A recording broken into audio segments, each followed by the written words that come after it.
अगर किसी शख्स को जिन्नात, शैतान, खब्बीस, चुड़ैल, देव, परी वगैरह कुछ भी पकड़े हो और छोड़ ना रहा हो, आप दौड़कर थक गए हो, तो एक बार ये अमल ज़रूर करें। इंशाअल्लाह अल्लाह शिफ़ा देने वाले हैं। आप एक बोतल पानी ले लें, थोड़ा सा सरसों का तेल ले लें और एक प्याज आधी काट कर रख लें। तीनों पर सिर्फ एक बार पढ़कर 11 दिन तक इसको इस्तेमाल करना है। प्याज अगर ख़राब हो जाए तो फिर दूसरी बार पढ़ लें। आपको पढ़ना क्या है?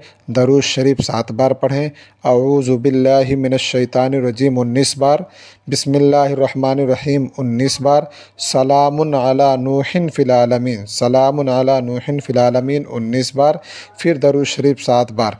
पानी को सुबह शाम पीना है और अपने मुंह पे लगाना है। तेल को सर पर रखना है और दोनों कानों में लगाना है।